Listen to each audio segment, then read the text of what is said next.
سأسألك عن هذه المعلومات. كنت صرحت معي البارحة بأنك عائد إلى تونس. نريد أن نفهم أكثر التفاصيل عن هذه العودة، لكن نأخذ فاصل نشاهد هذا التصريح ونعلق فيما بعد. تابعوا معنا. ما عادش تخافوا انتوا راس، ما عادش تخافوا من حد.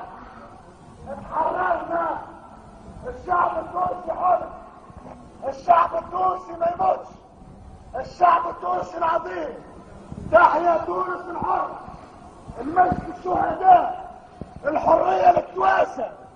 يا تواسة يا مهزرين، يا تواسة يا اللي شدتوا الحبوسات، يا تواسة يا اللي عذبوكم، يا تواسة يا اللي قهروكم، يا تواسة يا اللي غبنوكم، يا تواسة يا اللي سرقوكم. اتنفسوا الحرية. شعب تونس اهدالنا الحرية. يحيا شعب تونس، تحيا تونس العظيمة، تحيا الحرية، المجد للشهداء. يا تواسة ما عادش خوف.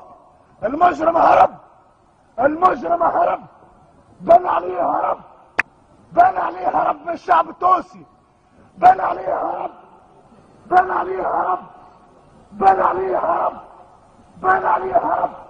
المجرم هرب، السارق هرب، السفاح القاتل هرب، هرب، هرب من ليبيا. والشعب هو اللي يحكم. المجد للشعب، المجد للشهداء، العظمة لتونس والبقاء للشعب التونسي.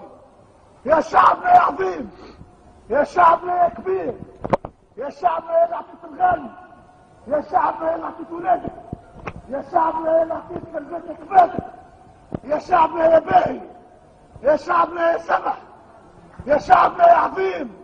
رانا تحررنا وبن عليه هرب، راهو بن عليه هرب، هرب بن عليه هرب، بن عليه هرب، بن عليه هرب. تونس من غير بن عليه، بن عليه المجرم هرب، بن عليه المجرم اتلحى. الشعب التونسي لحى بن عليه، الشعب التونسي لحى بن عليه. وانا توفي الابناء. يحيى الشعب، تحيا الحرية، تحيا تونس الحرة، يحيى شعبنا العظيم والمجد للشهداء. راهو دمكم ما مشاش، ما مشاش خسارة، دمكم ما مشاش خسارة. ليش الناس تسوي هنا كلها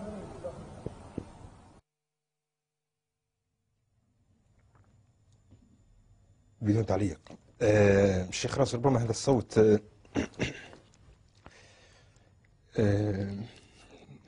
صوت كل تونسي، فعلا صوت كل تونسي. ربما يعني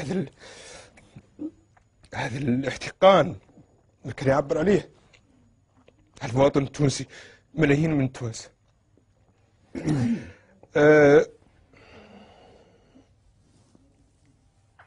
لم يكن لديه المعلومات. يعني بن علي لما قال انه يغموا علي، وما كنتش عارف انه في هذا القمع، وما كنتش عارف انه في هذا هذه المشاكل في البلاد، وانه فجأة نفطن بعد 23 سنة من الحكم الاستبدادي. ماذا نقول لهذا الرجل وهو متواجد الآن في جدة؟ هذا رجل بلا قلب، خشمة وسفاح، مجرم.